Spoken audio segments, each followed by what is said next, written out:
আল্লাহর হাবিব সাল্লাল্লাহু আলাইহি ওয়াসাল্লাম আমাদেরকে যে আদর্শ দেখিয়ে দিয়েছেন, সেই আদর্শে আমাদেরকে আদর্শবান হওয়া লাগবে।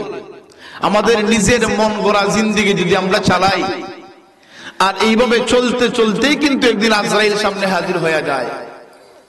আর এই আদর্শবান হওয়ার জন্য, রাসূলের আদর্শে আদর্শবান হওয়ার জন্য আমাদেরকে দ্বীনি শিক্ষার প্রয়োজন, ঠিক কিনা? দ্বীনি শিক্ষা লাগবে না? কোরআনের জ্ঞান, হাদিসের জ্ঞান আমাদেরকে লাগবে। আর সেই কোরআন হাদিসের জ্ঞান আমাদেরকে শিখতে হলে আমাদেরকে যেতে হবে আপনার মাদ্রাসায়, যেতে হবে আমাদেরকে ইসলামী যেই জায়গার মধ্যে লেকচার হয়, ইসলামী পড়াশোনা করা হয়, সেখানের মধ্যে আমাদেরকে আমাদের ছেলে মেয়েদেরকে আমরা দিতে হবে সেই জ্ঞান অর্জন করার জন্য। সম্মানিত হাজিরিন, আপনার দাদা, আমার দাদা, আপনার বাবা, এইভাবে আমাদের পূর্বপুরুষ যারা আছেন, তারা কি আজকে দুনিয়ার জমিনে আছে? কি বলেন আছে? কোথায় গেছে? কবরে।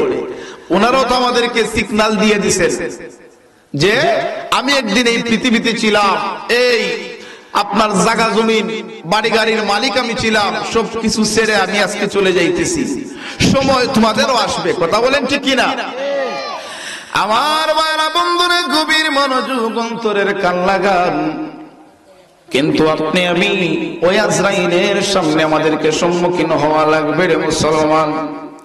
আমাদের প্রত্যেকের একটা টার্গেট রয়েছে, সেই টার্গেটটা হলো আল্লাহ রাব্বুল আলামিন আমাদেরকে দুনিয়ার জমিনে সৃষ্টি করেছেন, প্রেরণ করেছেন একটা মাত্র উদ্দেশ্যে, সেটা হলো আল্লাহ রাব্বুল আলামিনের ইবাদতের জন্য। জবান খুলে বলেন ঠিক কিনা? আল্লাহর ইবাদতের জন্য আল্লাহ আমাদেরকে পাঠাইছেন, আর কিছুর জন্য আল্লাহ বানায় নাই। আল্লাহ বানায় নাই। ওরে মুসলমান ইমানদার, গভীর মনোযোগ, অন্তরের কান লাগান। কেমনে আমরা ওই দুনিয়ার জমিন থেকে আখিরাতের সামানা নিয়ে যাব? আল্লাহ রাব্বুল আলামিন যুগে যুগে পয়গম্বর প্রেরণ করেছেন, কিন্তু আপনি আমি এত দামি, এত ভাগ্যবান হইলাম, আল্লাহ রাব্বুল আলামিন শ্রেষ্ঠ একজন নবী আমাদেরকে দান করেছেন, যেই নবীকে না বানাইলে আল্লাহ পাক কুল কায়নাতের কোনো কিছুই আমার আল্লাহ বানাইতো না।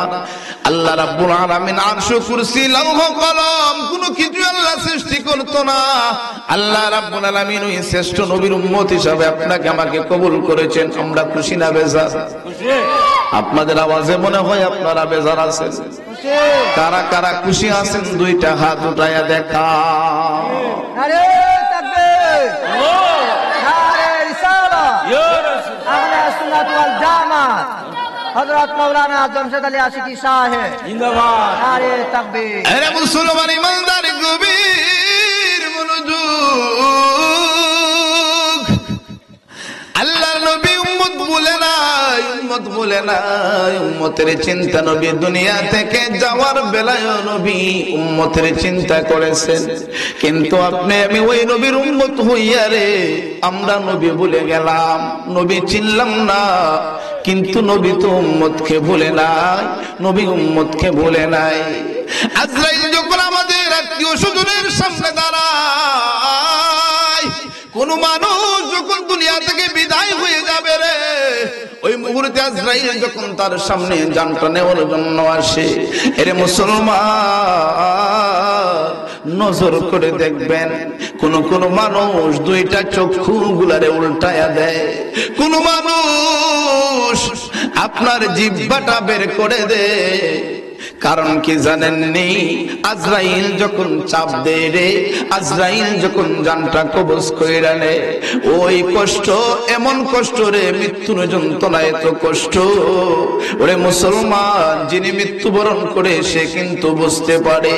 আরে মুসলমান ইমানদার, যদি কোন মানুষ ঈমান নিয়ে কবরে না যাইতে পারে, মৃত্যু যদি তার হয়, যদি বেঈমান হয়ে মারা যায়, ওই মানুষগুলো আপনার চক্ষুগুলো উল্টায়া দেবে, ওই মানুষগুলা প্রস্রাব পায়খানা করে দেবে মৃত্যুর সময়ে। আর যদি নেককার হয় রে, আমলওয়ালা যদি হয়, তাহলে ওই মানুষগুলার দেখবেন আপনার চেহারাটা হলুদ বর্ণ হয়ে যায়। আছে না নাই? কোন মানুষ যখন মৃত্যুবরণ করে দেখবেন চেহারাটা হলুদ হয়ে গেছে, কপাল গুলা গামতেছে, বুঝতে হবে ওই মানুষটার মৃত্যু ঈমানের সাথে হইছে। সুবহানাল্লাহ। আরে মুসলমান,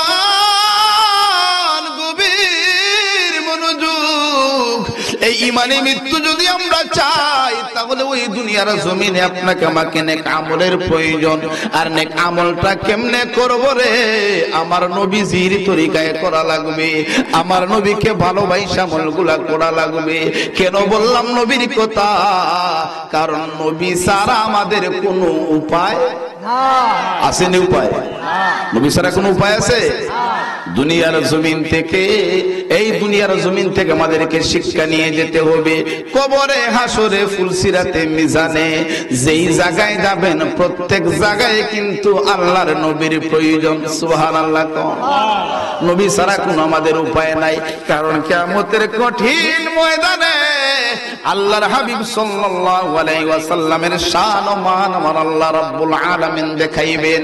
আমার নবীজির আগে অন্য কোন নবী জান্নাতে যাইতে পারবে না। আমার নবীর উম্মতের আগে অন্য কোন উম্মত বেহেশতে যাবে না। তাহলে আমরা দামি না কম দামি? কিন্তু দামি হইছি, ওই দামিটা তো আমাদেরকে ধরে রাখতে হবে। কেমনে ধরবো? রসুলকে ভালোবাসা, রসুলের আদর্শে আমাদের জীবনকে বাস্তবায়ন করতে হবে। ঠিক কিনা বলে? এরে মুসলমান, বলতেছিলাম নবী উম্মতের পাগল, নবী উম্মতের পাগল। আল্লাহর হাবিব সাল্লাল্লাহু আলাইহি ওয়াসাল্লাম যখন বিদায় নিয়ে যাবেন, দুনিয়া থেকে যখন রাসূল চলে যাবেন, আমাদের সামনে যখন আজরাইল আসে, কার কাছ থেকে কি কোনো পারমিশন নেয়নি আজরাইল? কোনো পারমিশন নয়। সুনামপুর মনে হয় আজরাইল পারমিশন নিয়ে আসা লাগে নাকি? মন্দুরি গ্রামে মনে হয় আসা লাগবে। হ্যাঁ, কি বলেন? আজরাইল কি কারো কাছে আসতে হলে পারমিশনের প্রয়োজন আছে?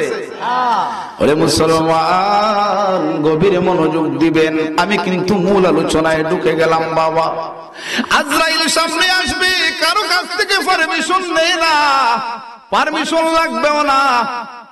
যখন হায়াতের জিন্দেগি শেষ হয়ে যাবে রে, আজরাইল সামনে হাজির হয়ে যাবে, জান কবজ করে ফেলবে।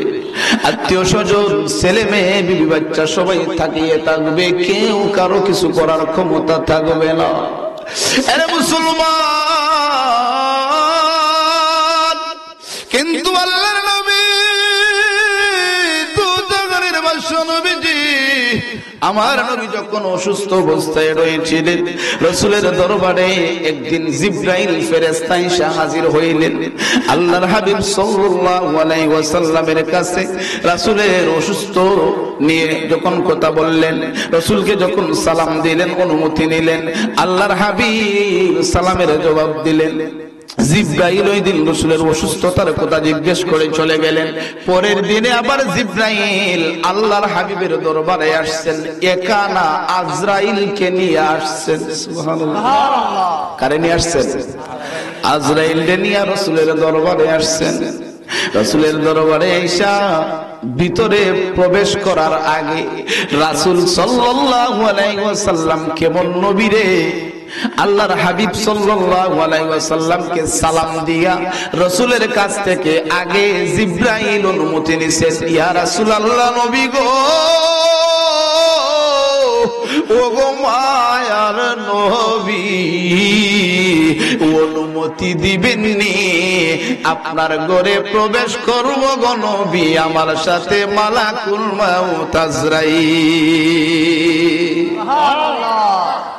আমাদের ঘরে আসতে আজরাইলের অনুমতি লাগে না, কিন্তু রাসূল কেমন নবীর উম্মত হইলাম আমরা, কিন্তু আজকে এখনো পর্যন্ত নবী চিনলাম না। রাসূলের কাছে আজরাইল যাইতে অনুমতি লাগে। সুবহানাল্লাহ পড়বেন না? নবী বললেন, জিবরাইল আসো, অনুমতি দেওয়া হলো।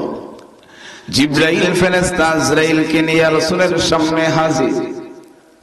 জিবরাইল নিয়ে কয়, ইয়া রাসূলুল্লাহ, নবী গো, ওগো মায়ার নবী, আল্লাহ রাব্বুল আলামিন পাঠাইছেন, আল্লাহ পাঠাইছেন, আল্লাহ আপনার অপেক্ষায় গো নবী, আশিকের অপেক্ষায়, মাশুক বন্ধুর জন্য বন্ধুর অপেক্ষায় আল্লাহ পাঠাইছে। আপনি যদি চান গো নবী, আপনি এই দুনিয়ার জমিনের মধ্যে থাকতে পারবেন, আর নতুবা আপনি যদি চান আল্লাহ আপনার জন্য অপেক্ষায়, আপনি এই দুনিয়া থেকে চলে যাইতেন। আজরাইলকে আমার আল্লাহ রাব্বুল আলামিন এই জন্য আপনার কাছে পাঠাইছে। আজরাইলে পাঠাইছে, নবী যদি চায় চলে যাইতে তাহলে চলে যাবে, রসুল যদি চায় আরো দুনিয়াতে থাকতে তাহলে রসুল থাকতে পারবেন। কেমন নবী রে!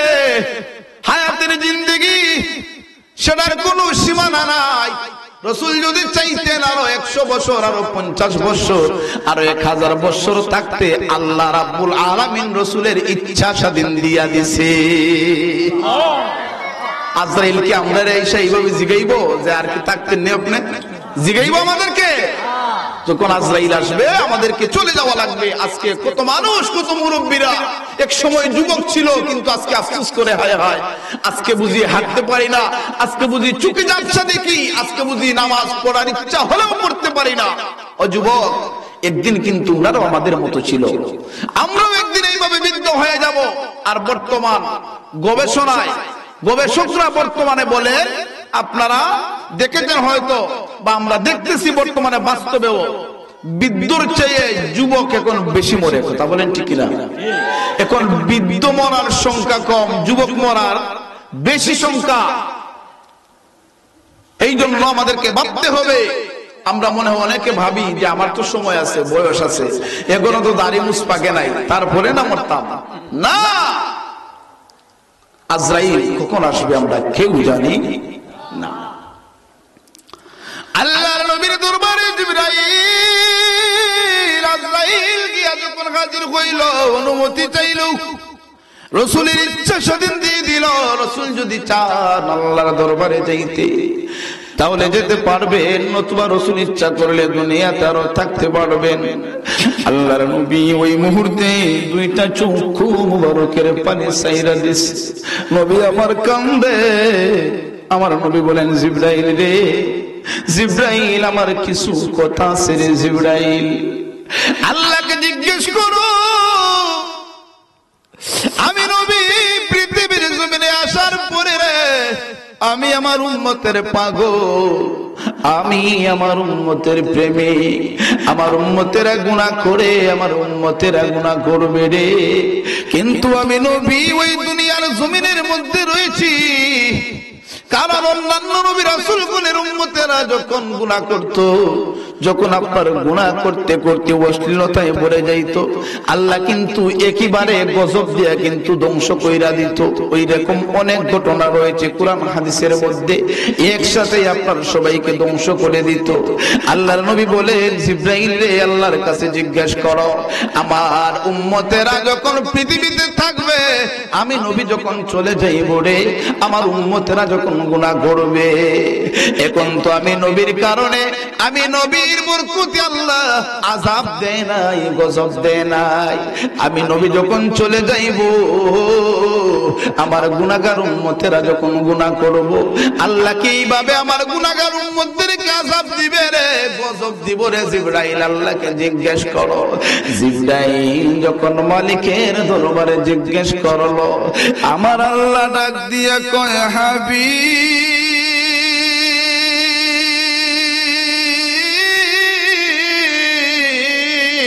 বন্ধু গো বন্ধু, আমি আল্লাহ বলে দিলাম গো, আপনি বন্ধু যখন দুনিয়াতে থাকবেন না, আপনি হইলেন আপনার উম্মতের পাগল, আপনি হইলেন উম্মতের জাবিনদার।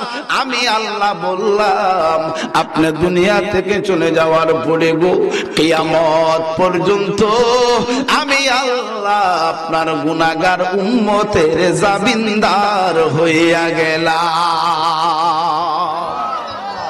নারে তাকবীর, নারে রিসালাত, আহলে সুন্নাত ওয়াল জামাত জিন্দাবাদ, আল কোরআনের আলো ওরে করে জালো।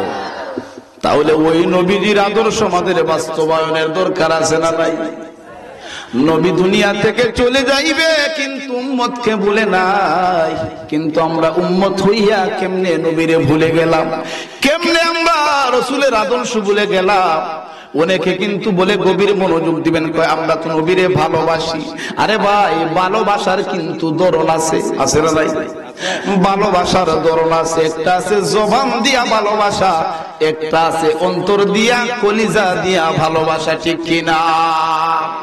কলিজা দিয়া ভালোবেসেছেন আবু বকর সিদ্দিক, কলিজা দিয়ে ভালোবেসেছেন হযরতে উমর, কলিজা দিয়া ভালোবেসেছেন হযরতে উসমান, কলিজা দিয়া ভালোবেসেছেন হানজালা, কলিজা দিয়া ভালোবেসেছেন হযরতে বেলাল, কলিজা দিয়া ভালোবেসেছে রাসূলের অন্যান্য সাহাবী। আরে মুসলমান, কলিজা দিয়া ভালোবেসেছেন ইমাম মালিক, কলিজা দিয়া ভালোবেসেছেন আবু হানিফা, কলিজা দিয়া ভালোবেসেছেন এইভাবে আল্লাহর ওলিগণ। শুধু জবান দিয়া ভালোবাসার নামে কিন্তু ভালোবাসা নয়, অন্তর থেকে রাসূলকে ভালোবাসতে হবে। আর আল্লাহর নবী ও হাদিস শরীফের মধ্যে বলে দিয়েছেন, লা ইউমিনু আহাদুকুম হাত্তা আকুনা হাব্বা ইলাইহি মিন ওয়ালিদিহি ওয়া ওয়ালাদিহি ওয়ান নাসি আজমাইন। চিৎকার দিয়ে বলেন সুবহানাল্লাহ। ইমানদার হবেন আপনি তখন, মুমিন হবেন আপনি তখন যখন আপনি আপনার জীবন থেকে, আপনার সন্তানের থেকে, আপনার সম্পদের চেয়ে, অর্থাৎ সব কিছুর চেয়ে আপনি যখন বেশি নবীকে ভালোবাসবেন, তখনই হবেন আপনি ইমানদার। আরে মুসলমান ইমানদার, গভীর মনোযোগ। আল্লাহর নবী দুজাহানের বাদশা নবীজি ওই মুহূর্তে জিবরাইলকে যখন বললেন, জিবরাইল যখন নবীর কাছে এই কথাটা শোনায়া দিলেন, আল্লাহর নবী ডাক দিয়ে কয়, জিবরাইল রে, ওরে ভাই জিবরাইল, তাহলে আমি নবীর কোনো অসুবিধা নাই রে। আজরাইলকে বলো আমার আল্লাহ, আমার মালিক আমার জন্য অপেক্ষা করে রে, আর দেরি করার প্রয়োজন নাই, আর দেরি করার প্রয়োজন নাই। আজরাইল রে, তুমি তোমার কাজ শুরু কইরা দাও। সুবহানাল্লাহ পড়ে। আচ্ছা, যারা পিছনে আছেন একটু সামনের দিকে এগিয়ে বসেন, একটু সামনে এগিয়ে বসেন, তাহলে মাহফিলের সৌন্দর্যতা একটু রক্ষা পাবে। সামনের দিকে আসেন, সকলে মহব্বতে একটু দুরূদ শরীফ পড়েন। আল্লাহুম্মা সাল্লি আলা সাইয়্যিদিনা মুহাম্মাদ নাবিয়ানা মাওলানা মুহাম্মদ। এই জগতে যত দেখো আপন তোমার কেহ না, এই রে বিপদের কান ডাহারি গলবিয়া কান্দেন মাদিনায়। আল্লাহুম্মা সাল্লি আলা দেনা মুহাম্মাদ নাবিয়ানা মাওলানা। আমার ভাইরা বন্ধুরা, গভীর মনোযোগ অন্তরের কান লাগায়া শোনেন। যেই মাত্র আজরাইল আল্লাহর নবীজি বক্ষের মধ্যে, সিনা মুবারকের মধ্যে যেই মাত্র আজরাইল হাতটারে রাখছে রে, আল্লাহর নবী চক্ষু মুবারকের পানি মুবারক সাইরা দিয়া আল্লাহর নবী ডাক দিয়ে কয়, আজরাইল রে, ওরে আজরাইল, আমার সিনা মুবারকের মধ্যে কি রাখছস রে আজরাইল? আজরাইল ডাক দিয়ে কয়, ইয়া রাসূলুল্লাহ, নবী গো, মায়ার নবী,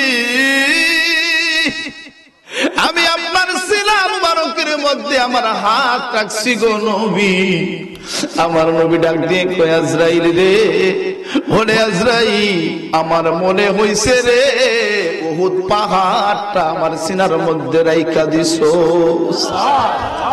আরে যুবক ভাই, ওরে সুনামপুরের মানুষ, ওরে মন্দুরি গ্রামের মানুষ, আজরাইল কিন্তু আপনার সামনে হাজির হইব। যেই নবীরে আল্লাহ না বানাইলে কোনো কিছুই বানাইতো না রে।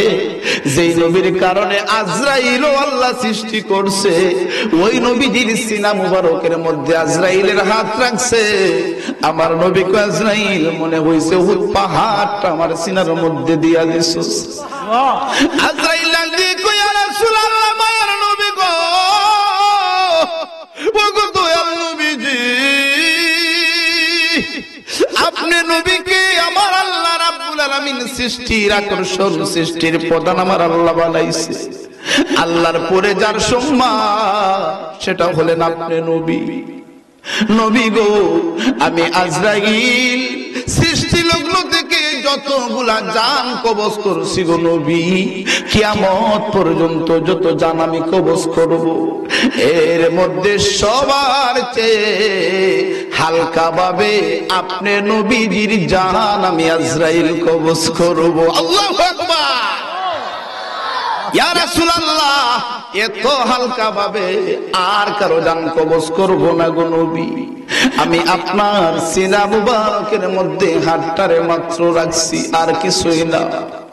আমার নবী ডাক দিয়া কই আজরাইল রে,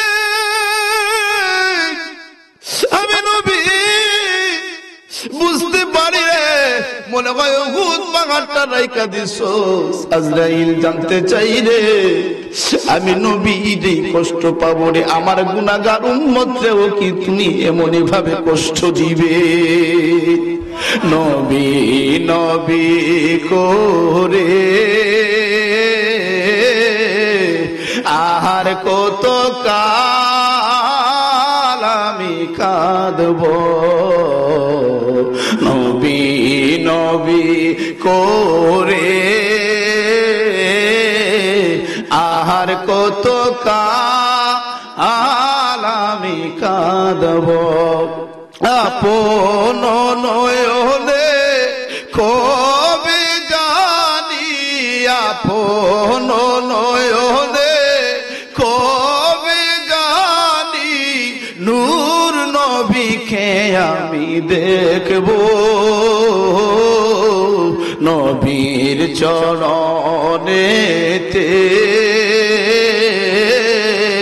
সারা জীবন আমরা থাকব। জবান খুলে বলেন মারহাবা। খারাপ লাগতেছে আপনাদের? খারাপ লাগে? মাহফিল কি চলবে না বন্ধ হবে? শেষ করে দেবো আজ। কারা কারা আমাদেরকে রাইকা শেষ মুনাজাত না কইরা কারা কারা চলে যাবেন? হাতটা উঠান তো। আহারে আয় হায়, কোথায় এতক্ষণ ওয়াজ করছি?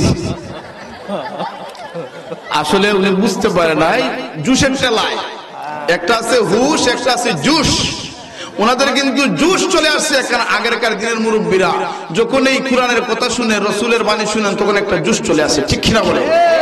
আমরা কিন্তু সবাই আখিরে মুনাজাত করে যাব, ঠিক কিনা? কারা কারা শেষ মুনাজাত করে চলে যাব? হাতটা উঠান। নারায়ে তাকবীর। এই আওয়াজে মানতাম না। এই আওয়াজ কিন্তু আপনার মন্দির পর্যন্ত যায় না, রত্না তো যাবে দূরের কথা, মন্দিরই হয়ে যায় না। কিভাবে হবে? আপনার আর আওয়াজ দিতে হবে, নারায়ে তাকবীর, নারায়ে তাকবীর, নারায়ে রিসালাত, আহলে সুন্নাত ওয়াল জামাত, কুরআন সুন্নাহ যেখানে, সুদ ঘুষ যেখানে, জোরে কোন মারহাবা। আর জোরে বলেন ইয়া রাসূলুল্লাহ। বাবারা, বন্ধুরা, গভীর মনোযোগ, অন্তরের কান লাগায়া শুনেন রে। নবী আমার ডাক দিয়ে কয়, আজরাইল রে,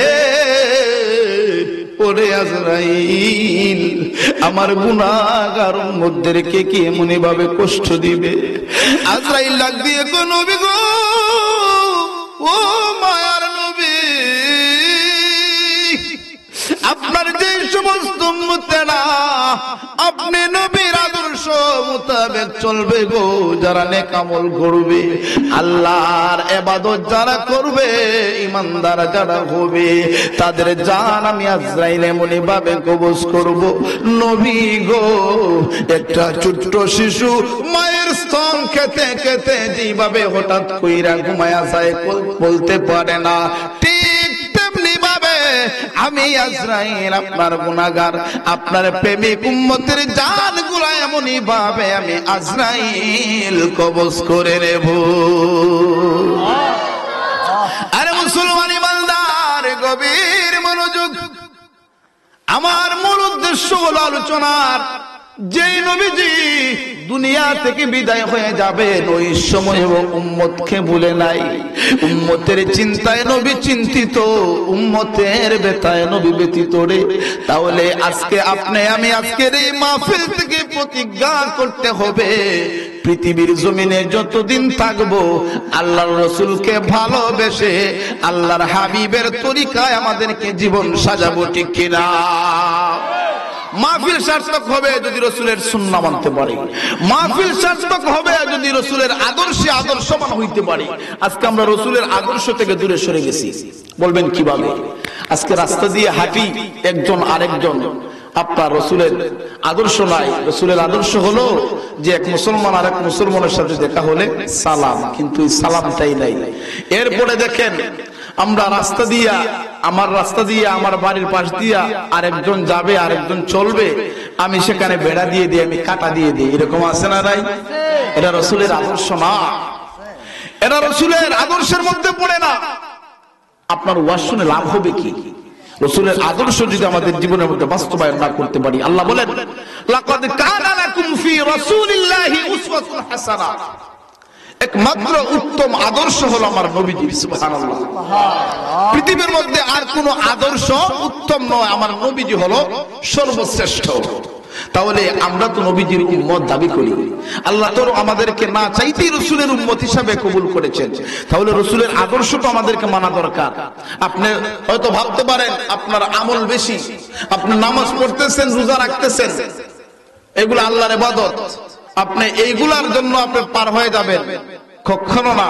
আপনার আমলের পাশাপাশি রাসূলের শাফায়াত ছাড়া একটা মানুষ একটা কদম দেওয়ার সম্ভব হবে না। তাহলে রাসূলের শাফায়াত যদি আমরা আশা করি, তাহলে তো রাসূলের আদর্শে আমাদেরকে আদর্শবান হওয়া লাগবে, ঠিক কিনা বলেন? আমার ভাইরা বন্ধুরা, সুনামপুর গ্রামের আজকে আমি যে তেলাওয়াত আপনাদের সামনে করেছি, যে আয়াতে কারিমা, মিনহা খালাকনাকুম ওয়া ফিহা নুঈদুকুম ওয়া মিনহা নুখরিজুকুম তারাতান উখরা। আমরা আজকে অহংকার করি, মনে করি যে আমি তো অনেক বড় সড়ো, আমার তো 5 তলা বিল্ডিং, কিন্তু আমরা কি ওই আয়াতের দিকে লক্ষ্য করেছি? আল্লাহ বলেন, হে আমার বান্দার বান্দিরা, যেই মাটি থেকে আমি আল্লাহ তোমাদেরকে সৃষ্টি করেছি, আবার তোমাদেরকে ওই মাটিতেই নিয়ে আসবো। সুবহানাল্লাহ। যেই মাটি দ্বারা আপনা আমার সৃষ্টি হয়েছে, ওই মাটিতে আবার চলে যাব, সেখানেই শেষ নয়। ওয়া মিনহা নুখরিজুকুম তারাতান উখরা, আবার কাল কিয়ামতের ময়দানে আল্লাহর আবার হিসাব হবে। আমলনামা, যার আমলনামা ডান হাতে দেওয়া হবে সে হবে জান্নাতি, যার আমলনামা বাম হাতে দেওয়া হবে সে হবে জাহান্নামী। তাহলে ওই দুনিয়া থেকে আপনার আমার আমলনামা ডান হাতে পাওয়ার জন্য দুনিয়া থেকে আপনাকে আমাকে সঠিক পথে, মুস্তাকিমের পথে চলতে হবে। কথা বলেন ঠিক কিনা? আজকে কবরবাসীদের স্মরণের মাহফিল, কবরওয়ালারা আজকে কিভাবে আছে আপনি আমি কি জানি? জানেন আপনারা? আরে মুসলমান ইমানদার, গভীর মনোযোগ। মৃত্যুর কথা আগে বলেছিলাম, এবার আসুন একটু কবরের আলোচনা করি। আরে মুসলমান, আজকে আমার সামনে যারা বসে আছেন, অনেকের মা নাই, অনেকের বাবা নাই। যখন ওই কবরের কথা বলা হয়, যখন এই মৃত্যুর কথা স্মরণ হয়, যাদের মা বাবা নাই রে, দুনিয়া থেকে বিদায় হয়ে গেছেন, মার কথা স্মরণ হয়ে যায়, বাবার কথা বুঝে স্মরণ হয়ে যায়। এর মুসলমান ইমানদার, আজকের এই সুনামপুর গ্রামে এই কবরের পাশ দিয়া রে ওই সুনামপুর গ্রামের অনেক মানুষ আজকে দুনিয়া ছেড়ে বিদায় হয়ে গেছে। একদিন আপনি আমি ওই কবরের যাত্রী হওয়া লাগবো। আরে মুসলমান, ওই কবরটা হবে কারো জন্য জান্নাত আর কারো জন্য হবে জাহান্নাম। যার আমল হবে ভালো, যারা ঈমান নিয়ে কবরে যাবে তার কবর হবে জান্নাত, আর যারা বেঈমান হয়ে মারা যাবে তার কবর হবে জাহান্নাম। আমার ভাইরা বন্ধুরা, আল্লাহর হাবিব সাল্লাল্লাহু আলাইহি ওয়াসাল্লাম একদিন দুইটা কবরের পাশ দিয়ে হাইটা যায়। সুবহানাল্লাহ। দুইটা কবরের পাশ দিয়ে নবী হাঁটতেছেন, সাহাবায়ে কেরামরা রাসূলের সাথে। নবী যখন কবরের সামনে যায় দাঁড়াইলেন, সাহাবায়ে কেরামদেরকে বললেন, সাহাবীরা রে আর সামনে যাইও না, এই কবরস্থানের সামনে তোমরা দাঁড়ায়া যাও। সাহাবীরাও দাঁড়ায়া গেছেন। নবী আমার ডাক দিয়ে বললেন, সাহাবীরা, দুইটা খেজুরের ডাল আমি নবীর কাছে আইনা দাও। মারহাবা কোন? কিসের ডাল? খেজুরের ডাল। সাহাবায়ে কেরামরা আল্লাহর নবী দু জাহানের বাদশা নবীজির হাত মুবারকের মধ্যে দুইটা খেজুরের ডাল আইনা দিয়েছেন। আল্লাহর নবী ডাক দিয়ে বললেন, সাহাবীরা রে, ও আমার সাহাবীরা, এই দুইটা কবরের মধ্যে রে জাহান্নামের আগুন দাউ দাউ করে জ্বলতেছে। নাউজুবিল্লাহ। কবরের মধ্যে আযাব হয় কি হয় না আমরা জানিনি, আমরা কি দেখছি? কিন্তু আল্লাহ রাব্বুল আলামিন আপনার আমার দয়াল নবী রাহমাতুল লিল আলামিন নবীকে আমার আল্লাহ ক্ষমতা দিয়েছেন। আল্লাহর নবী ডাক দিয়ে কয়, সাহাবীরা রে দাঁড়াও, ওই কবরগুলোর মধ্যে জাহান্নামের আগুন ধাউ ধাউ করে জ্বলে রে। আমি নবীর কাছে দুইটা খেজুরের ডাল দাও। নবীজি দুই কবরের মধ্যে দুইটা খেজুরের ডালগুলা গাইরা দিবেন। সুবহানাল্লাহ। আপনাদের গ্রামের মানুষ যখন মারা যায় খেজুরের ডাল গাইরা দেন না? আপনারা দেন না? কোথাও না খেজুরের ডাল দেয় না। আসলে অনেকে খেজুরের ডাল পায় না, আর অনেকে আবার এগুলা জানেও না, দেয়ও না। ঠিক কিনা বলেন? তাহলে আজকে শুই না নেন বাবারা, আল্লাহর নবী ডাক দিয়ে বললেন, সাহাবীরা রে, দুইটা কবরের মধ্যে দুইটা খেজুরের ডাল গাইরা দাও। সাহাবীরা ডাক দিয়ে কই, ইয়া রাসূলুল্লাহ, নবীজি গো,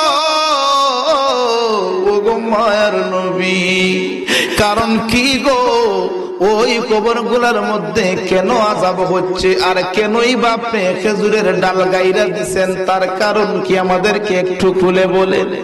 আল্লাহর নবী ডাক দিয়ে কই, সাহাবীরা রে, ওই গুরুস্থানগুলোর মধ্যে কেন আযাব হচ্ছে তোমরা জানোনি? একটা গুরুস্থানের মধ্যে আযাব হওয়ার কারণ হলো রে, ওই ব্যক্তিটা দুনিয়ার জমিনে থাকা অবস্থায় ডিলা কুলুফ ব্যবহার করত না। চিন্তা করছেন নি বিষয়টা? এমন অবস্থা আমাদের সমাজে আছে না নাই? সুনামপুরে মনে হয় নাই, আসেনি? ম্যাক্সিমাম 100 এর মধ্যে 95% যুবক ভাইরা দেখবেন এই অবস্থায় আছে না নাই? ঠিক কথা কিন্তু বলতেছি, গভীর মনোযোগ। আমরা কিন্তু এই বিষয়টার একবারে ইজিলি নিয়ে নেই, কিন্তু এটা আযাব অনেক কঠিন, অনেক শাস্তি হবে। কিছু শিক্ষা নেন আজকে। রাসূল বলেন, সাহাবীরা, ওই ব্যক্তি দুনিয়ার বুকে থাকা অবস্থায় ডিলাকুলুফ ব্যবহার করতো না। দেখেন আমরা রাস্তার পাশ দিয়া যাই, আমরা দুই দিকে তাকাই তাকাই, কেউ যদি নাই দেখি আমরা ভাই ভাই মেশিনটা সাইরা দিয়ে উঠে যায়। আছে না নাই? পানিও নেয় না, ডিলাও নেয় না, উইটা যাই, রাস্তা দিয়ে হাঁটতেছে। আরে মুসলমান ইমানদার, আপনি যে ডিলা কুলুফ ব্যবহার না করিয়া রাস্তা দিয়ে হাঁটলেন, আপনি পবিত্র না অপবিত্র? জোরে কর। ও পবিত্র অবস্থায় আপনি রাস্তা দিয়ে হাঁটতেছেন, আপনি আল্লাহর জমিনের মধ্যে হাঁটতেছেন। আল্লাহ নবী বলেন, এই পবিত্র অবস্থায় ডিলাগুলো ব্যবহার না করে আজ জমিনের মধ্যে হাঁটতেছেন, আল্লাহর জমিন আপনি বিচরণ করতেছেন, আল্লাহর ফেরেশতারা আপনার উপর লানত দেয়, লানত। নাউজুবিল্লাহ। ফেরেশতারা লানত দিতে থাকে। আরে মুসলমান, আমি আপনার আপনাদের কাছে বলি, রাত্রি যখন গভীর হয়ে যায়, আপনি যে রাত্রিবেলা প্রস্রাব করলেন, আপনি পানি নিলেন না, ডিলা ব্যবহার করলেন না, আপনি ঘুমিয়ে পড়লেন, অপবিত্র অবস্থায় আপনি ঘুমাইলেন, হতেও তো পারে রে আজকের এই রাত্রি আমার জন্য আপনার জন্য শেষ রাত্রি হতে পারে, ঠিক কিনা? আজরাইল তো আপনার সাথে ওই মুহূর্তে মুলাকাত করতে পারে। তাহলে আপনি অপবিত্র অবস্থায় মারা গেলেন, অপবিত্র অবস্থায় আপনার জান কবজ করলো, আপনার কবরের মধ্যে আযাব হবে রে, আপনার কবরের মধ্যে আযাব হবে। আল্লাহর নবী ডাক দিয়ে বলেন, রাত্রিবেলা যখন আপনি ঘুমাইবেন, রাত্রিবেলায় যদি আপনি পবিত্র হইয়া ওযু করিয়া যদি আপনি ঘুমান, যতক্ষণ পর্যন্ত আপনি ঘুমের অবস্থায় থাকবেন, পবিত্র হইয়া যতক্ষণ আপনি ঘুমাইবেন, অতটুকু সময় আপনার আমলনামায় আমার আল্লাহ রাব্বুল আলামিন নেকি দান কইরা দিবে। জোরে কন্যা সুবহানাল্লাহ। যতক্ষণ পর্যন্ত আপনি পবিত্র হইয়া ওযু কইরা যদি রাতে ঘুমান, আপনি যতক্ষণ ঘুমের অবস্থায় থাকবেন, আপনার আমলনামায় সওয়াব দান করা হবে। সুবহানাল্লাহ। তাহলে ওই আমলটা আমরা করব তো ইনশাআল্লাহ? বলেন ইনশাআল্লাহ। যুবক ভাইরা খেয়াল করবেন, এই জন্য কবরের মধ্যে বেশিরভাগ কঠিন শাস্তি হবে ঢিলা কুলুপ ব্যবহার না করার কারণে। এই জন্য ঢিলা কুলুপ ব্যবহার করবেন। অনেকে বলতে হুজুর নামাজ তো পড়ি না, নামাজ পড়ি না, ঢিলা কুলুপ ব্যবহার করে কি হবো? নামাজ হলো আরেকটা বিষয়, আরেকটা সাবজেক্ট। আপনি পড়তেছেন না, আপনার গুনাহ হবে, কিন্তু আপনি তো অপবিত্র তো থাকলেন না, পবিত্র অবস্থায় থাকলেন, নামাজ পড়েন না, সেটা তো গুনাহ হবেই, কিন্তু নামাজের সাথে এটার আপনি মিল করতে পারবেন না, এটা আরেকটা বিষয়, আলাদা বিষয়। আপনি নামাজ পড়েন না, সেটার গুনাহ হবে, কিন্তু আপনি যদি ঢিলা কুলুপ ব্যবহার না করি আপনি চলাফেরা করেন, আপনি তো পবিত্র অবস্থায় থাকলেন, ওই সময় যদি আপনার মৃত্যু হয়ে যায়, আপনি পবিত্র অবস্থায় মরে গেলেন। এই জন্য খুব কেয়ারফুল এই বিষয় নিয়ে। আল্লাহর নবী ডাক দিয়ে বললেন, সাহাবীরা রে, দুই নাম্বার ব্যক্তি নিজে গোরস্থানের মধ্যে আযাব হয়, তার কারণ হলো রে, ওই ব্যক্তিটা দুনিয়ার জমিনে থাকা অবস্থায় চুকলকুড়ি করত। কি করত? এটা আসেনি সমাজ না, এইটা মনে হয় নাই, আসেনি? বা দেখবেন দুইজনের ঝগড়া লাগছে, বিচারায় আপনার কাছেও যাইবো, আমার কাছেও যাইবো, আপনার কাছ থেকে কথা নিয়ে উনার কাছে বলবে, উনার কাছের কথা নিয়ে আপনার কাছে বলবে, একটা ঝগড়া লাগাই দেয়, আছে না নাই? আপনার সাথে সুন্দর কথা বলবে, আপনি চইলা গেছেন, আরেকজনের কাছে দেখছেন নি তাই হয়ে গেছে, এই সেই হয়ে গেছে, মানে কথা কিন্তু আপনার কাছ থেকে নিচ্ছে, নিয়ে এখন আপনার সমালোচনা না, এটা হলো চুকলকুড়ি, এটা হলো গীবত। রাসূল বলেন কবরের মধ্যে বেশিরভাগ আযাব হবে এই চুকলকুড়ি করার কারণে। এই জন্য এইগুলা যাদের মধ্যে রয়েছে আমরা এগুলা থেকে সরে যেতে হবে বাবা, তাহলে মাহফিল সাকসেস হবে। মাহফিল থেকে কিছু শিখেন, কিছু আমল করার চেষ্টা করেন। সাহাবায়ে কেরাম ডাক দিয়ে বললেন, ইয়া রাসূলুল্লাহ, আমার নবী গো, ও গো দয়ার নবীজি, বুঝতে পারছি, কিন্তু আপনি কেন খেজুরের ডালগুলা এই গুরুস্থানের মধ্যে আপনি গাইতা দিলেন, তার কারণ কি? সুবহানাল্লাহ। কইতাম নি কি জন্য বলবো? জালা জোরায় না, জালা জোরায় না রে, অন্তরে লাইগাছে নবীর প্রেমের আগুন রে, জালা জোরায় না, জালা জোরায় না রে। চলবো রে, চলবো রে। অনেকে হুজুর গান গায়, গান টান দিয়া দিছে, বাবা এগুলা যারা তরিকতের আছেন তারা বুঝতে পারবেন, এটা দুনিয়ার জ্বালা না, আগুনের জ্বালা না, এটা যারা আপনার মুর্শিদ ধরেছেন, যারা বায়াত হয়েছেন তারাই বুঝতে পারবে। প্রেমিক যারা প্রেমের খবর জানতে পারে না, ঠিক কিনা বলে? হাত তুলে বলেন ঠিক কিনা? নারায়ে তাকবীর, নারে রিসালাত, আহলে সুন্নাত ওয়াল জামাত, কোরআনের আলো, ঘরে ঘরে জালো, হাদিসের আলো, নারে তাকবীর। বাবারা বন্ধুরা গভীর মনোযোগ, আসুন আলোচনায় চলে যাই বাবার, সময় সংক্ষেপ, বিশেষ অতিথি কিন্তু চলে আসবে। আরে মুসলমান ইমানদার গভীর মনোযোগ, অনেকে বেদাতের ফতোয়া দেয়, কইগুলা বেদাত। ওরে ভাই, বেদাত বলতে বলতে আমাদের মুখের মধ্যে দাঁতই নাই, ঠিক কিনা বলে? কেন নবী আমার এই খেজুরের ডাল গাইরা দিছে রে? সাহাবীরা ডাক দিয়ে কো নবী গো, তার বেটটা কি আপনি আমাদেরকে জানায়া দেন। আল্লাহর নবী ডাক দিয়ে কো সাহাবীরা, ওই খেজুরের ডালগুলা আমি নবী গাইরা দিলাম রে। ওই খেজুরের ডাল যতদিন পর্যন্ত জীবিত থাকবে, আল্লাহর নামের জিকির করবে, ততদিন পর্যন্ত আমার আল্লাহ ওই কবরের আযাব গুলা মাফ কইরা দিবে। এই জন্য ম্যাক্সিমাম দেখবেন মানুষের খেজুরের ডালগুলা গাইরা দেয়। খেজুরের ডালের কিন্তু অনেক সম্মান রয়েছে। এই জন্য একটা গজল আছে, রহমতে আলম নবী নূরে মুজাসসাম, বলো রহমতে নবী নূরে মুজাসসাম, সাহাবীরা আতর বানায় ওই নবীজির গাম, বলো না সাহাবীরা আতর বানায়। উস্তুনে হান্নানা একটা খেজুর গাছের নাম, সুবহানাল্লাহ কও।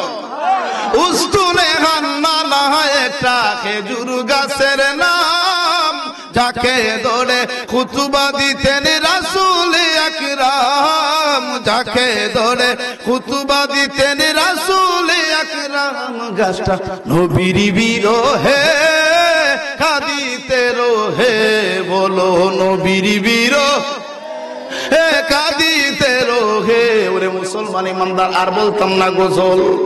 নবীর পাগল হইয়া খেজুর গাছ কাঁদলো, আজকে উম্মত হইয়া বুঝি নবী চিনলাম না রে, উম্মত হইয়া বুঝি নবীর সুন্নত মানতে পারলাম না। কেমনে রে কিয়ামতের ময়দানে নবীর সামনে উম্মত বলে দাবি করব? কেমনে আমরা নবীর শাফায়াত পাইব? এর মুসলমান, আল্লাহর নবী দু জাহানের বাদশা নবীজি ডাক দিয়ে বলেন, মান আহাব্বা সুন্নতি ফাকাদ আহাব্বানি ওয়া মান আহাব্বানি কানা মাই ফিল জান্নাহ। জবান খুলে বলেন আল্লাহু আকবার। নবীর সুন্নতকে যারা ভালোবাসবে, যারা মহব্বত করবে, নবী বলেন সেই যেন আমি নবীকেই ভালোবাসবো। সুবহানাল্লাহ। আর আমি নবীকে যারা মহব্বত করবে রে, আমি নবী ওয়াদা করলাম আমার ওই উম্মতটা আমি নবীর সাথে জান্নাতের মেহমান হয়ে যাবে। আরে মুসলমান ইমানদার, তাহলে বলতেছিলাম ওই কবরের আযাব থেকে বাঁচতে হলে আপনাকে আমাকে ডিলা কুলুফ আমরা ব্যবহার করব, চুকুল কুড়ি আমরা ছেড়ে দেব। রাজি আছি তো? রাজি আছেন? চুকুল কুড়ি ছেড়ে দিবেন, একজন আরেকজনের সাথে মারামারি লাগানো, দ্বন্দ্ব লাগানো, এইগুলা বাদ দিয়ে দিবেন। ডিলা কুলুফ সঠিকভাবে ব্যবহার করবেন বাবা। এবার আসুন, আল্লাহর নবী সাল্লাল্লাহু আলাইহি ওয়াসাল্লাম, আপনাদের সুনামপুর গ্রামে বড় গুরুস্থান আছে না? মন্দুরি গ্রামে বড় গুরুস্থান আছে না? একটা আছে একক পারিবারিক কিছু সংখ্যক কবর, আর একটা আছে আপনার সমস্ত এলাকায় মিলে। আল্লাহ রাসূল সাল্লাল্লাহু আলাইহি ওয়াসাল্লাম আরেকদিন এই বড় গুরুস্থানের পাশ দিয়ে হাইটা যাইতেছে। বড় গুরুস্থানের পাশ দিয়ে হাইটা যায়, আর প্রত্যেকটা গুরুস্থানের কাছে যায়, রাসূল যাওয়ার পরে একটা মুস্কি হাসি মাইরা দেয়। সুবহানাল্লাহ। একটা গুরুস্থানের সামনে যায়, রাসূল মুস্কি হাসে। এইভাবে যাইতে যাইতে যাইতে শেষ মাথায় একটা গুরুস্থানের কাছে রাসূল গেলেন। যাওয়ার পরে আল্লাহর হাবিব সাল্লাল্লাহু আলাইহি ওয়াসাল্লাম দুইটা চক্ষু মুবারকের পানি সাইরা দিয়া কান্দা দিছে। আল্লাহর নবী দু জাহানের বাদশা নবীজি এইভাবে রে গুরুস্থানের পাশ দিয়ে নবী যায় আর মুস্কি মুস্কি হাসে। কিন্তু একটা গুরুস্থানের পাশে যাইয়া নবীজি দুইটা চোখের পানি সাইরা কান্দা দিছে। আর সাহাবায়ে কেরামদেরকে ডাক দিয়ে বললেন, সাহাবীরা রে, ও আমার সাহাবীরা, দাঁড়াও রে, আর সামনে যাইও না, বাজারে যাও, এলাকায় যাও, মহল্লায় যাও, যায়া এলান করো রে, এই গুরুস্থানের মধ্যে যাদের মুর্দে গান্ডে রাখছে, এই গুরুস্থানের মধ্যে যাদের মুর্দা আছে, প্রত্যেক যেন তাদের মুর্দে গান্ডের কবরের পারে আইয়া দাঁড়াইয়া যায়। সুবহানাল্লাহ। খবরদার প্রত্যেকটা মানুষ যেন তাদের মুর্দেগানদের কবরের পারে দাঁড়ায়। সাহাবায়ে কেরামরা এলান করে দিয়েছেন, সমস্ত মানুষ দৌড়ায়। কি হয়েছে, কারণটা কি? নবী বলছে গুরুস্থানের পাশে দাঁড়ানোর জন্য। সবাই আইসা প্রত্যেকের গুরুস্থানের আত্মীয় স্বজনের গুরুস্থানের পারে দাঁড়াইয়া গেলেন। কিন্তু যেই গুরুস্থানের পাশে দাঁড়াইয়া নবী কেঁদেছিলেন, ওই গুরুস্থানের মধ্যে তো কেউ দাঁড়ায় না।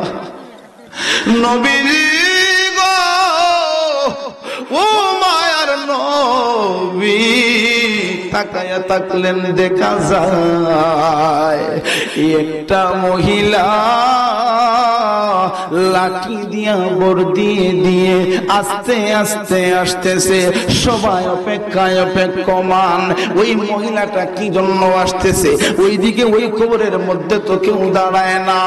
মহিলা যখন আপনার আমার নবীজির সামনে এসে হাজির হয়ে গেল রে, নজর কইরা দেখে ওই গুরুস্থানের পাশে বৃদ্ধ মহিলাটা দাঁড়ায়া গেছে। সবাই আশ্চর্য হয়ে গেল। ওই মহিলাটা ওই গুরুস্থানে আসলো আস্তে আস্তে কইরা লাঠি ভর দিয়া। নবীজি ডাক দিয়ে বললেন, ওরে এলাকাবাসীরা শুনে নাও রে, আমি কেন আজকে তোমাদেরকে এই গুরুস্থানের মধ্যে আনলাম? প্রত্যেকের আত্মীয় স্বজনের কবরের পারে কেন দান করাইলাম?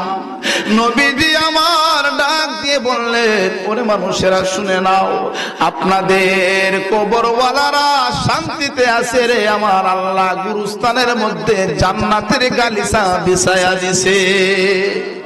আমি নবী দেখতে পারলাম প্রত্যেকটা কবরবাসীরা শান্তিতে আছে, আরামে আছে, তারা জান্নাতের মধ্যে তারা ঘুমায়া রয়েছে, আল্লাহর নিয়ামত তারা উপভোগ করতেছে। কিন্তু একটা গুরুস্থানের মধ্যে আমি নবী দেখলাম রে, জাহান্নামের আগুন ধাউ ধাউ করে জ্বলে। একটা গুরুস্থানে দেখলাম জাহান্নামের বিছানা তার বিছানা কবরের মধ্যে বিছায়া দেওয়া হয়েছে। এই জন্য আমি নবীজি তোমাদেরকে দাঁড় করালাম। ওই গুরুস্থানের মানুষটা কেড়ে ওই দুনিয়াতে তার কোনো আওলাদ আছে কিনা? ওই মহিলাটা ডাক দিয়া কই, ইয়া রাসূলুল্লাহ, ইয়া হাবিবাল্লাহ, নবী গো, ওগো মায়ার নবীজি, আপনি যে বলেছেন ওই গুরুস্থানের মধ্যে দাউ দাউ করে জ্বলে। নবী কয়, মা গো, ওই গুরুস্থানে যে ব্যক্তিটা শুয়ে আছে ওই ব্যক্তিটা আপনার কি হয়? মহিলাটা ডাক দিয়ে কই, ইয়া রাসূলুল্লাহ, নবী গো, এটা হচ্ছে আমার সন্তান। আমার সন্তান দুনিয়া থেকে বিদায় হয়ে গেছে। মার আগে ছেলে মরে না, বাবার আগে ছেলে মরে না, মার আগে মেয়ে মরে না, মরতে হবে। আজরাইল সামনে আসলে হায়াতের জিন্দেগি শেষ হয়ে গেলে যেতেই হবে। মহিলা ডাক দিয়ে, কোনো বিধি এই গুরুস্থানের মধ্যে আমার ছেলে শায়িত রয়েছে, ওর সে অনেকদিন আগে মারা গেছে। আল্লাহর নবী ডাক দিয়ে কয়, মা আপনি কি জানেন ওই গুরুস্থানের মধ্যে আপনার সন্তান শুয়ে রয়েছে? আপনার সন্তানের কবরের মধ্যে এমন আযাব হচ্ছে, আপনার সন্তানের কবরের মধ্যে জাহান্নামের আগুন ধাউ ধাউ করে জ্বলতেছে। মহিলাটা ডাক দিয়ে কয়, আলহামদুলিল্লাহ। মহিলা কি কয়? আচ্ছা, কেউ যদি কয় যে জাহান্নামের আগুন জ্বলতেছে কবরের মধ্যে, সেখানে কি নাউজুবিল্লাহ পড়ার কথা নাকি আলহামদুলিল্লাহ বলার কথা? কিন্তু মহিলা কয় আলহামদুলিল্লাহ। সাহাবায়ে কেরাম আশ্চর্য হয়ে গেল। আল্লাহর নবী ডাক দিয়ে কই, মারে আপনি আলহামদুলিল্লাহ বললেন, তার কারণ কি? মহিলাটা ডাক দিয়ে কই, ইয়া রাসূলুল্লাহ, নবী গো, ওগো মায়ার নবী, আমার সন্তানটা পৃথিবীর জমিনে থাকা অবস্থায় আমি আমার সন্তানটারে এত কষ্ট কইরা লালন পালন করলাম, আমার সন্তানটারে আমি মানুষ বানাইলাম। সে যখন ছোট্ট থেকে তার বড় হইতে লাগলো, আমি মা তখন আপনার জবান থেকে বৃদ্ধ হইতে লাগলাম। আমার সন্তানটা বড় হইয়া আমি মার কথা শুনে নাই, আমি মার এসে আঘাত করছে। নাউজুবিল্লাহ। আমি মার মনে কষ্ট দিছে। এই জন্য আমি মালিকের দরবারে সেদিন দোয়া করেছিলাম, আল্লাহ আমার সন্তানটা যেইভাবে আমি মারে মা হইয়া এমনই ভাবে কষ্ট দিছে গো আল্লাহ, আমি মারে আঘাত করছে, আমার শরীরের মধ্যে হাত তুলছে আল্লাহ, সে যেন মরার পরে আল্লাহ তুমি তার কবরের মধ্যে এমন শাস্তি দিও। মার দোয়া লাগছে নি? কি বলেন লাগছে নি? মা বাবার দোয়া, নেক দোয়াও আল্লাহর কাছে কবুল হয়, বদ দোয়াও কবুল হয়। আল্লাহ নবী ডাক দিয়ে বললেন, মা গো মা, তাহলে এই জন্য বুঝি তুমি তোমার সন্তানকে বদদুয়া দিয়েছো? আল্লাহ তো তোমার বদদুয়াটা কবুল করে নিছে। আপনার সন্তানের কবরের মধ্যে গো জাহান্নামের আগুন ধাউ ধাউ করে জ্বলে। আল্লাহর নবী ডাক দিয়ে কয়, মা গো, আপনি মা হইয়া আপনার সন্তানের কষ্ট সইতে পারেন, কিন্তু আমি নবী উম্মতের কষ্ট সইতে পারি না। হে রাসূল তোমায় ভালোবাসি, অন্তরে শুধুই মুখে না, জান্নাতের আশায় নয় হে রাসূল, জাহান্নাম কেউ ডরি না, জান্নাতের আশায় নয় হে রাসূল, জাহান্নাম কেউ ডরি না। যেরকম মারহাবা। নবীজি ডাক দিয়ে কয়, মা গো, আপনি মা হইয়া সন্তানের কষ্ট সইতে পারেন, কিন্তু আমি নবী তো উম্মতের পাগল, আমি নবী তো উম্মতের কষ্ট সইতে পারি না। আরে মুসলমান, আরেকটা জিনিস আপনারা দেখবেন, পৃথিবীর মধ্যে সন্তান মাকে বলতে পারে, বাবাকে বলতে পারে, কিন্তু মাকে কষ্ট দিয়া, বাবাকে কষ্ট দিয়া যদি ওই সন্তানগুলা আবার মার কাছে যাইয়া মাফ চায়, বাবার কাছে যাইয়া যদি মাফ চায়, এর মুসলমান, ওই মা বাবা শত কষ্ট থাকার পরেও মা বাবা সন্তানের মুখের দিকে তাকাইয়া সব দুঃখ গুলা দূর করে দেয়, ঠিক কিনা বলে? আবার সন্তানকে কুলে নিয়ে নেয়। আরে মুসলমান, আল্লাহর নবী ডাক দিয়ে বললেন, মা গো, তোমার সন্তান কবরের মধ্যে জ্বলতেছে, আমার আল্লাহ রাব্বুল আলামিনের দরবারে আল্লাহর নবী ডাক দিয়ে কয়, মালিক, মাকে যদি সন্তানের কষ্টটা দেখাইতে পারতাম, তাহলে মা অনুভব করতে পারতো। আল্লাহ রাব্বুল আলামিন ওই মহিলার সন্তানের কবরটাকে আমার আল্লাহ রাব্বুল আলামিন আপনার উদাও করে দিলেন, প্রশস্ত করে দিলেন। আল্লাহ নবী ডাক দিয়ে কয়, মা গো, ও মা, এবার আপনি নজর করে দেখেন গো, মহিলাটা যেই মুহূর্তে কবরের আযাবটা দেখতে পারলো, ডাক দিয়ে কই, ইয়া রাসূলুল্লাহ, নবী গো, ও মায়ের নবী, আমার সন্তান যতই ভুল করুক না কেন, যতই কষ্ট দেখ না কেন, আমি মালিকের দরবারে এই মুহূর্তে ফরিয়াদ জানাই, আল্লাহ, আমার সন্তান যতই ভুল করেছে, আমি মা এইগুলা সইতে পারতেছি না। আগে তো ছিল না দেখা, এখন মা দেখার পরে আর সহ্য করতে পারে না। এটাই হলো মা, এটাই হলো গর্ভধারিণী মা। মাকে যতই কষ্ট দেয়, সন্তান মারে, সন্তান গালি দেয়, কিন্তু মাকে যখন মা বইলা আবার ডাক দেয়, মা তারপরেও সন্তানকে কুলে নিয়ে নেয়। ওই মহিলাটা ডাক দিয়ে কয়, আল্লাহ, আমার সন্তানের জন্য আপনার কাছে দোয়া চাই, আমার সন্তান যতই আমি মাকে কষ্ট দেখ না কেন, আমি মা এই মুহূর্তে আমার সন্তানটারে মাফ কইরা দিলাম, আমার সন্তানের কবরটারে আপনি জান্নাতের বাগান বানান। আল্লাহ রাব্বুল আলামিন সাথে সাথে ওই মহিলার সন্তানের কবরটারে আমার আল্লাহ জান্নাতের বাগান বানায়া দিছে। আর জবান খুলে বলেন আল্লাহু আকবার। এর মুসলমান ইমানদার, গভীর মনোযোগ। তাহলে আজকে ওয়াজ থেকে শিক্ষা নিতে হবে, আমরা দুনিয়াতে যতদিন থাকবো, যদি কবরের আযাব থেকে আমরা বাঁচতে চাই, কবরের মধ্যে যদি আমরা আরাম আয়েশে থাকতে চাই, তাহলে দুনিয়ার জমিনে থাকা অবস্থায় আমরা নেক আমলের প্রয়োজন, রাসূলের আদর্শবান হওয়া লাগবে, রাসূলের সুন্নাত মেনে চলতে হবে। এর মধ্যে সবচাইতে বড় একটা বিষয় হলো, কবরের আযাব থেকে বাঁচতে হলে আমাদেরকে ডিলা কুলুফ ব্যবহার করা লাগবে, ঠিক কিনা? জোরে বলেন ঠিক কিনা? চুকল কুলি চুগলি ছাড়তে হবে, গীবত ছাড়তে হবে, সুদ ঘুষ ছাড়তে হবে, ঠিক কিনা বলেন? এগুলো আসেনি সমাজ। সবাই কয় হুজুর মরার পরে কি হবো, এগুলা ওয়াজ করেন, একটু মাটির নিচের ওয়াজ করেন। মাটির উপরে তাইকে যদি সঠিক হয়ে না যাইতে পারেন তাহলে তো মাটির নিচে যাওয়ার পরে ফেরেশতার বাদাম হবে, এই কথা বলেন ঠিক কিনা? আপনি যদি সঠিক হয়ে না যান তাহলে তোরা নিশ্চিত আপনাকে আমাকে ফেরেশতারা বাইরেই বলবে। কিন্তু আপনি আমি যদি এই দুনিয়া থেকে যদি আপনি আমি সঠিক হয়ে যেতে পারি, ঈমান আমল নিয়ে যেতে পারি, তাহলে তো এমনিতে আপনার আমার কবর হবে জান্নাত, এমনিতে আপনার আমার হাসর হবে আরামদায়ক। এই জন্য মাটির উপরের ওয়াজের দরকার। মাটির উপরে তো আল্লাহ পাঠাইছে এই জন্য আমরা ইবাদত করে যাওয়ার জন্য। রাসূল বলেন আদ-দুনিয়া মাজরাতুল আখিরাহ, দুনিয়াটা হচ্ছে আখিরাতের জন্য বাজার। রাত্রি বেলায় কি দিয়া খাইবেন, সকালে কি দিয়া খাইবেন, এই চিন্তা তো আপনার আমার ঠিকই আছে। বাজারে যাওয়া লাগে, একদিন না গেলে দ্বিতীয় দিন দৌড়াইয়া বাজারে যায়, মুরগ আনতে হবে, গোশত আনতে হবে, মাছ আনতে হবে, এই চিন্তা তো আপনার আমার আছে। কিন্তু 2 দিন পরে হঠাৎ যে আজরাইল এসে জান নিয়ে নিব, কবরের মধ্যে থাকবেন, কি জোগাড় করছেন? বালিশের সাথে মাথা লাগাই একবারও কি ভেবেছেন যে কবরের মধ্যে যাইয়া কি জবাব দেব? হাসরের ময়দানে রাসূলের সামনে কি জবাব দেব? সম্মানিত হাজিরিন, আজকের মাহফিল সার্থক হবে, আজকের মাহফিল সফল হবে যদি সেখান থেকে আপনাকে আমাকে আল্লাহ রাব্বুল আলামিন তৌফিক দেন আমরা নামাজ পড়তে পারি। নামাজের দরকার আছে না নাই? জোরে করে আছে না নাই? আবার এক শ্রেণীর মানুষ আছে নামাজের কিছু দরকার নাই। আরে মিয়া ঈমান ঠিক আছে, আমার নামাজের কি দরকার? আরে মিয়া ইসলামের 5টা স্তম্ভের মধ্যে প্রথমত হলো কালেমা, আপনার শর্ত হলো মুসলমান হওয়া, ঈমান আনা, তারপরের কাজে হলো নামাজ, ঠিক কিনা?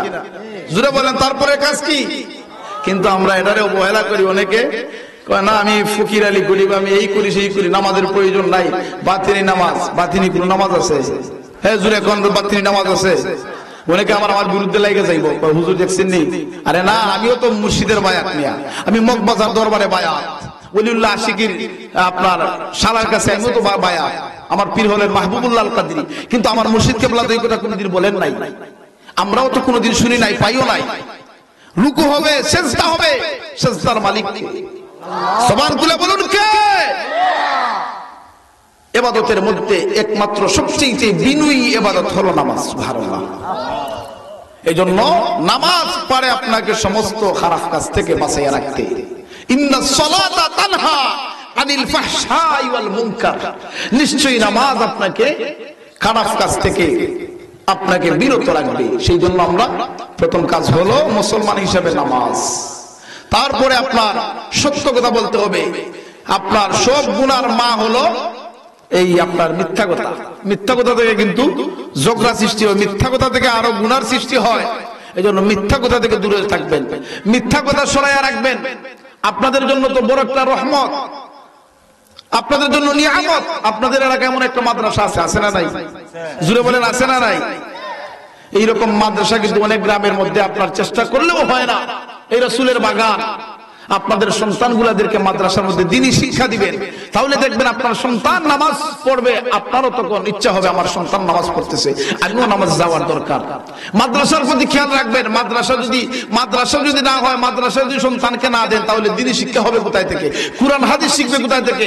আজকে বিভিন্ন এলাকায় বিভিন্ন ঘরের মধ্যে দেখা যায় সন্তানগুলা মা বাবাকে কষ্ট দেয়, একমাত্র কারণ দ্বীনি শিক্ষা না থাকার কারণে, ইলমে দ্বীন না থাকার কারণে। এই জন্য মাদ্রাসার প্রতি খেয়াল রাখতে হবে। সন্তানগুলোদেরকে মাদ্রাসায় দিবেন। জেনারেল লাইন আপনি শিক্ষিত করানোর অসুবিধা নাই, কিন্তু দ্বীনি শিক্ষারও প্রয়োজন। আপনি ডাক্তার বান্দা 2টা হাত তুলে সূরা ইখলাস পড়ে মুনাজাত করবে, রব্বির হামহুমা কামা রাব্বায়ানি সগীরা বলে যখন 2টা চোখের পানি সাইরা দোয়া করবে। আমি ইমাম সাহেব আছি, আমি আশিকি রয়েছি, আমার কাছে দোয়া চাইবেন মামার জন্য, আল্লাহ কবুল করতে পারে নাও করতে পারে, গ্যারান্টি নাই। কিন্তু সন্তান এবং মা বাবা যদি সন্তানের জন্য দোয়া করে, সন্তান যদি মা বাবার কবরে পারে দাঁড়াইয়া চোখের পানি সাইরা যদি দোয়া করে, খোদার কসম আল্লাহ রাব্বুল আলামিন এই মুনাজাতের মধ্যখানে কোনো পর্দা রাখেন না, আল্লাহ রাব্বুল আলামিন দোয়া কবুল করে নেয়। সুবহানাল্লাহ। এই জন্য দ্বীন শিক্ষার গুরুত্ব হলো এটা। আল্লাহ রাব্বুল আলামিন যেন সবাইকে কবুল করে, বলুন আমিন। মাদ্রাসা, তারপরে ছেলে মেয়ে যারা তালবে ইলম রয়েছে, দেখেন গুরুত্ব। রাস্তা দিয়ে যখন হাইটা যায় বড় হুজুর এমপি মন্ত্রী রাস্তা দিয়ে হাঁটলে হাদিসের মধ্যে নাই যে নূরের ফেরেশতারা? আরে মিয়া ফেরেশতা দূরের কথা, এলাকার গরিব মানুষও তো তার পিছনে যাইতো না। যা মিয়া তুই তোর এমপি আছো, যা তুই তোর লাইগা আমার লাইগা না। কিন্তু একটু তালবে ইলম ছাত্র যখন রাস্তা দিয়ে হাঁটে, আল্লাহ রাসূল বলেন নূরের ফেরেশতারা তার পায়ের তলে ফোর বিছায়া দেয়। জোরে বলেন সুবহানাল্লাহ। এই জন্য আল্লাহ যেন প্রত্যেককে দ্বীনে ইলম শিক্ষা করার তৌফিক দেয়, বলুন আমিন।